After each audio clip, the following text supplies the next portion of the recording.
O Senhor esteja convosco.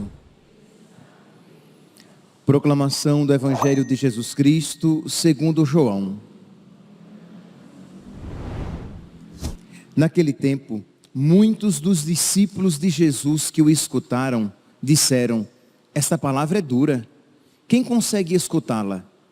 Sabendo que seus discípulos estavam murmurando por causa disso mesmo, Jesus perguntou: isso vos escandaliza?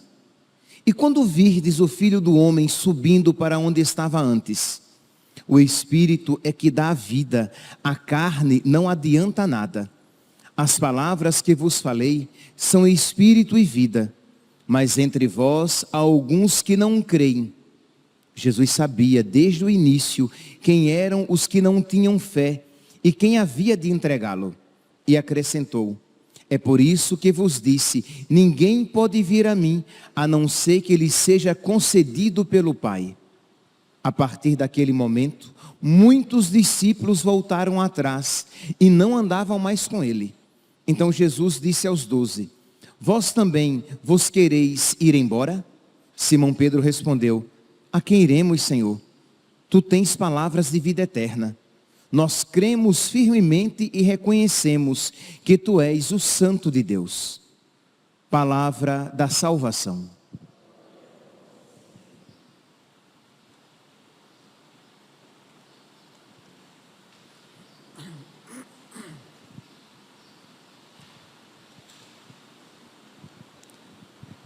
Caríssimos irmãos e irmãs, nós estamos terminando o capítulo 6 de São João, que fala a respeito de Jesus, pão da vida.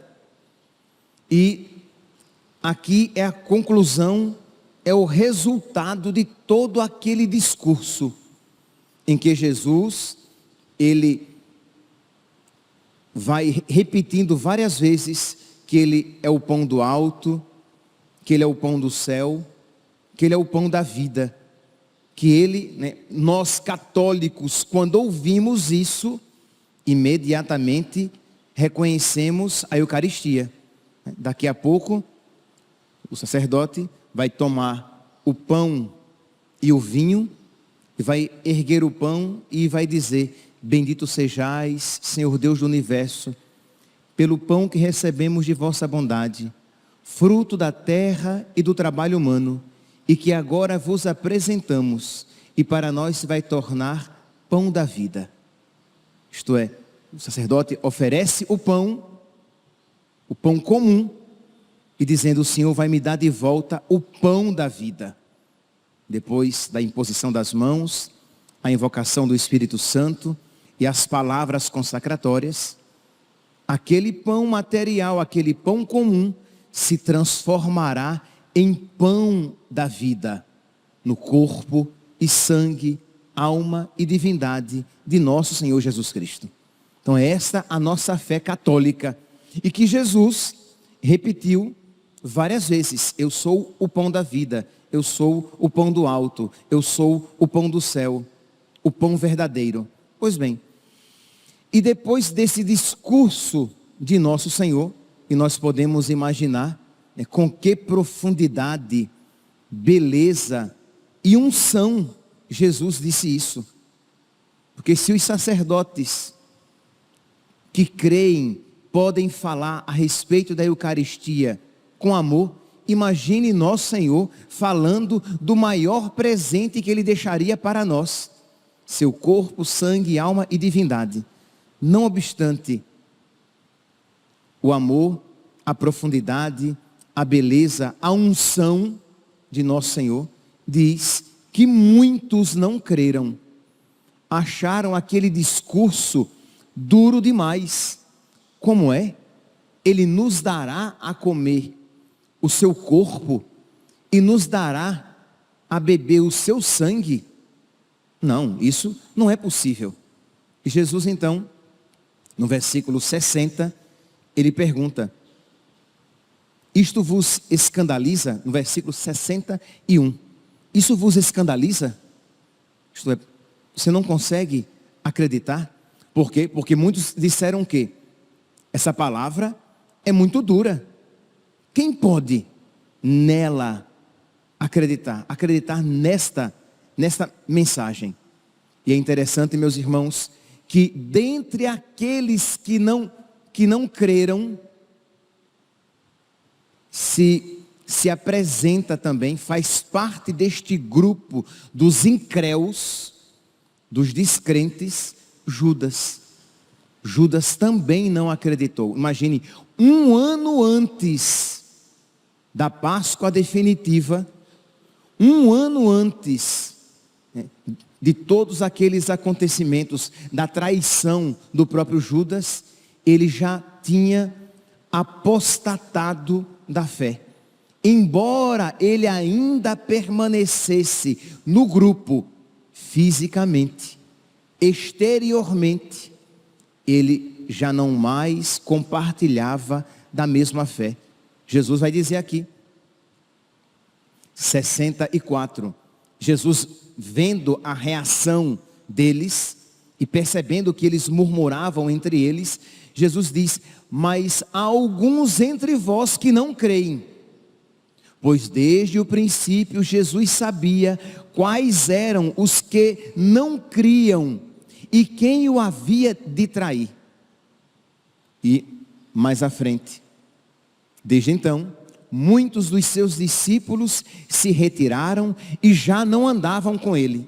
Isto é, por causa do discurso a respeito da Eucaristia, muitos que se diziam seguidores de Cristo, abandonam Cristo porque não creem na presença real, no milagre da Eucaristia, de que a Eucaristia é o corpo, sangue, alma e divindade. Então percebe que a dificuldade em crer na Eucaristia não é uma dificuldade de agora, que os homens modernos, que os cristãos modernos não creem na Eucaristia. Não, já era algo, já desde o próprio Jesus. Diante do seu discurso, muitos não acreditaram e muitos o abandonaram. Jesus então se volta para os apóstolos e pergunta: e vós, quereis ir embora também? Pedro responde, diz: Senhor, a quem iremos? Só tu tens palavras de vida eterna. Então, Pedro compreendeu completamente? Não. Mas Pedro acreditou naquele que aquilo tinha dito.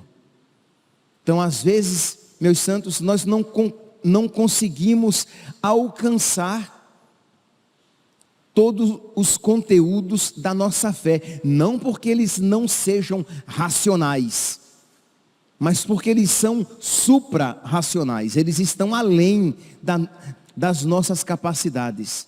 Mas nós, por causa daquele que diz, nós assentimos. Nós dizemos amém. Nós dizemos é isso mesmo, assim seja. Quando você entra na fila da comunhão e o sacerdote diz corpo de Cristo, você responde o quê? Amém. Isto é, eu creio. Isso mesmo, é o corpo de Cristo. Os meus olhos veem pão. Se você comungasse também do sangue de Cristo, os seus olhos veriam vinho. O seu olfato perceberia vinho.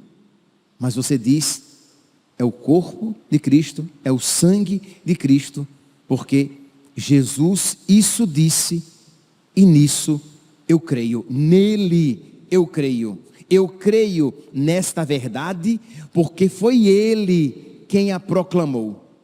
Então Jesus diz isso. Pedro, em nome dos apóstolos, diz: a quem iremos, Senhor? Só tu tens palavras de vida eterna. E diz aqui Jesus acrescentou: não vos escolhi todos os 12? Foi Jesus Cristo que escolheu os 12 apóstolos. Contudo, um de vós é um diabo, é um demônio. Jesus estava se referindo aqui a Pedro. Desculpe, a Judas. Um de vós é um demônio, é um diabo. Ele se referia a Judas, filho de Simão Iscariotes, porque era quem o havia de entregar, não obstante fosse um dos 12. Então, Judas já não cria na Eucaristia, embora fizesse parte visivelmente, exteriormente do grupo dos 12. Meus irmãos, isso aqui nos dá a ocasião de nós nos perguntarmos a que grupo nós pertencemos. Ao grupo de Pedro, que às vezes percebe que o ensinamento de nosso Senhor vai além das nossas capacidades, mas nós assentimos, nós damos o nosso assentimento, nós proclamamos a nossa fé e dizemos creio, ou fazemos parte do grupo de Judas, que mesmo que esteja fisicamente presente na igreja, a ela não pertence mais, porque já abandonou a verdadeira fé. Meus irmãos, infelizmente essa não é uma realidade longínqua, estranha. Infelizmente há, e não sei se são poucos, aqueles que são aparentemente católicos, mas que não o são de fato. São católicos de fachada. Eles parecem católicos, como Judas parecia ser um discípulo de nosso Senhor, um discípulo verdadeiro, que pertencia ao grupo dos mais íntimos, ao grupo dos 12, mas não obstante ele exteriormente pertencesse ao grupo daqueles que criam, que tinham fé, ele de verdade já havia abandonado a verdadeira fé. Meus irmãos, é algo que nós precisamos pedir a Deus que nos conceda essa graça de nós pertencermos de fato, isto é, nós precisamos abraçar todo o conteúdo da nossa fé. Aqui nós estamos falando a respeito da Eucaristia, mas nós poderíamos aplicar a tantos outros pontos, isto é, existem católicos que se dizem católicos, que frequentam a igreja católica, que vão às missas aos domingos, que rezam com a boca o credo, mas que abandonaram a fé, ou não creem na presença real de Jesus Cristo na Eucaristia, ou não creem que o sacramento da confissão perdoa os nossos pecados, ou não creem na indissolubilidade do matrimônio. Isto é, você se casou com uma pessoa e você se casou para sempre. Lembrem-se que também este é um ensinamento que não é de difícil compreensão apenas hoje, que já na época em que Jesus isso ensinou, muitos disseram, Pedro foi o porta-voz, disse, Senhor, se esta situação, é melhor não se casar. Se é assim, se casar para sempre, é melhor não se casar. E Jesus disse, Pedro, nem todos podem compreender isso. Isto é, os ensinamentos de nosso Senhor são verdade e vida, mas não são bolinho, não são fáceis. Nós precisamos pedir o auxílio da graça. Nós precisamos pedir a ajuda do Pai. Jesus vai dizer, quando muitos o abandonam, quando muitos diante do ensinamento a respeito da Eucaristia, muitos o deixam, Jesus diz o quê? Ninguém, versículo 65. Por isso eu vos disse, ninguém pode vir a mim se não for atraído pelo Pai. Nós precisamos pedir o Espírito Santo, nós precisamos pedir a graça, nós precisamos pedir a ajuda do Pai, o Paráclito, para que nós tenhamos força para viver a palavra de Cristo, que é verdade e é vida. Porque senão, nós iremos querer nós vamos querer negociar com as verdades da fé aquilo que vamos viver e aquilo que não vamos viver. Aí você vai querer o quê? Embora você se diga católico, embora você reze o credo, embora você frequente as missas, você já não crê na doutrina de Cristo, dos cristãos, da igreja, que a igreja ensina há mais de 2000 anos a respeito da sexualidade humana, da vida, né? Como os solteiros vivem a sua sexualidade na castidade, no celibato, né? Abstendo-se de vida sexual, ele é solteiro. Como os casados vivem a sua sexualidade como casados. Como um homem deve receber de Deus o sexo que ele recebeu, ele é homem. Como a mulher deve receber a identidade que de Deus ela recebeu, ela é mulher. Há muitos cristãos que já não aceitam mais esse ensinamento de Cristo. Não é apenas a Eucaristia, não é apenas a respeito da confissão, não é apenas a respeito do matrimônio, mas é a respeito de outros pontos essenciais para a fé cristã católica, que não creem, por exemplo, mais no juízo e no inferno, na possível condenação eterna, e tantos outros pontos que pessoas pensam poder continuar pertencendo ao grupo de Cristo, à igreja de Cristo, como Judas pensava pertencer ao grupo de Cristo, quando já havia abandonado a fé católica na Eucaristia. Então, a Eucaristia, a fé na Eucaristia aqui é um ponto, mas que nós podemos aplicar a tantas outras realidades. Eu já falei aqui tantas vezes e repito, se você nega um ponto da fé, você perde toda a fé católica. Imagine que você pegue, vamos aqui dar um exemplo, digamos que a fé católica tivesse 100 pontos essenciais. Aí você diz assim, eu creio em 99, mas este ponto aqui eu não aceito.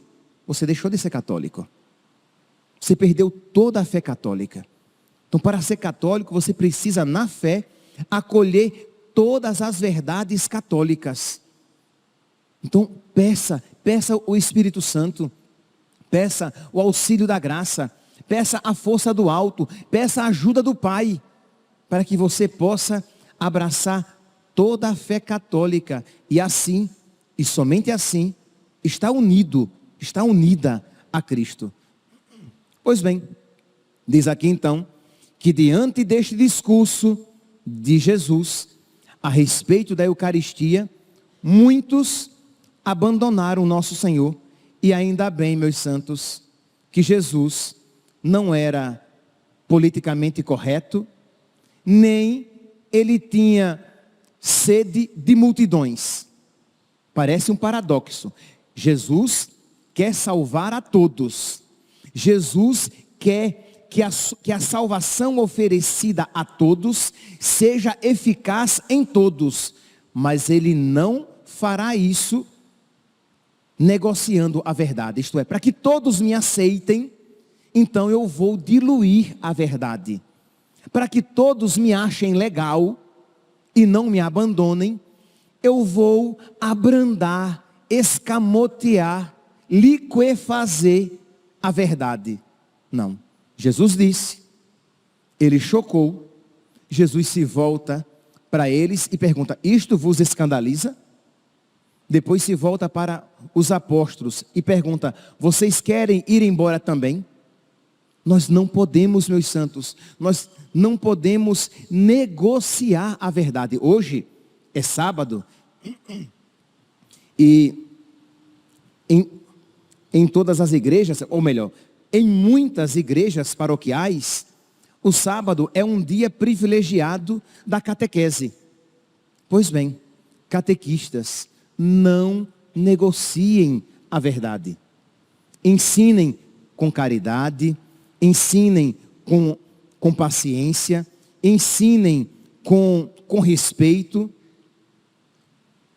mas ensinem a verdade. Não rebaixem a verdade, não diluam a verdade para que ela possa ser acolhida por todos, porque uma verdade diluída é uma mentira disfarçada de verdade. Então você precisa com todo jeito ensinar a fé católica e tentar ganhar o maior número para ela. Eu lembro quando eu era seminarista lá em Maceió, eu participei de um retiro de carnaval. E aí nós já estávamos ali há 5 dias em retiro e nós nos conhecíamos. Se eu não me engano, ou era meu primeiro ano de seminário ou segundo ano de seminário. Era algo muito recente para mim. E nós nos conhecíamos e no final do retiro foi dito que todos deveriam comungar na missa de encerramento.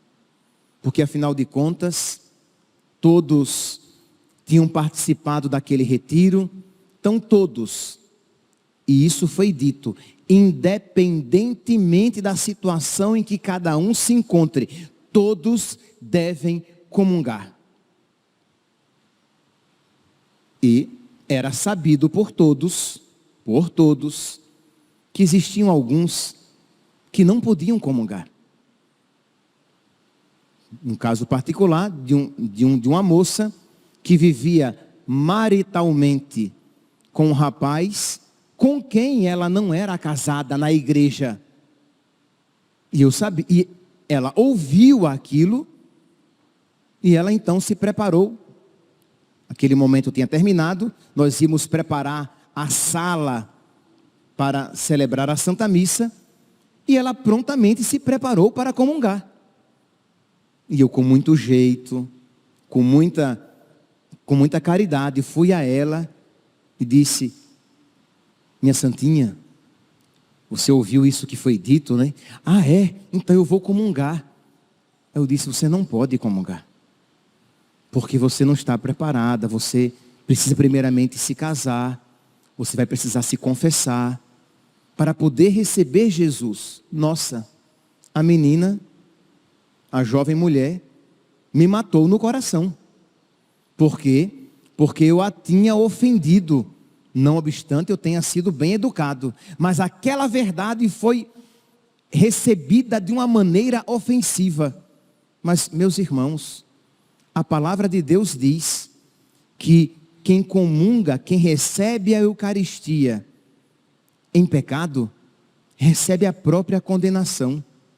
São Tomás de Aquino vai dizer na sequência de Corpus Christi, vai dizer que ao bom e ao perverso, o efeito é bem diverso. Vida e morte traz em si. Isto é, a Eucaristia é vida para quem está preparado para recebê-la. A Eucaristia é morte, é desgraça, é maldição para quem não está preparado. Só que nós muitas vezes não cremos nisso. Aí nos abstemos, não dizemos nada. Mas eu pergunto, vamos aqui colocar noutro contexto. Imagine se você estivesse em um lugar e as pessoas fossem tomar uma água e acreditassem, as pessoas estavam com sede e elas acreditavam que aquela água lhes faria muito bem, mas você sabia que aquela água estava envenenada, que aquela água não seria boa para ela, e todo mundo estivesse indo tomar aquela água, o que você faria? Você diria: eu não vou dizer nada, né? Eles vão ficar com raiva de mim, eles estão com sede, eu vou deixar que eles tomem água envenenada. Ou você iria dizer: oh, gente, não tome, essa água não lhes fará bem. É claro que você faria isso.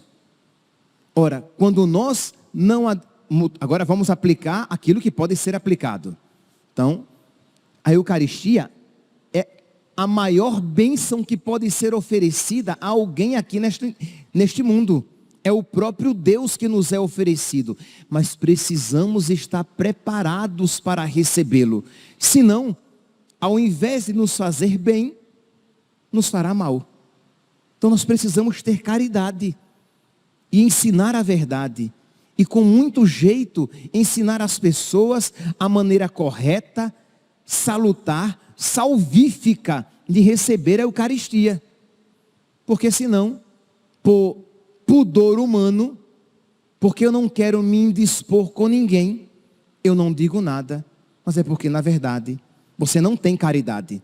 Então você deixa o seu irmão cometer um sacrilégio, porque você não quer sair feio na fotografia.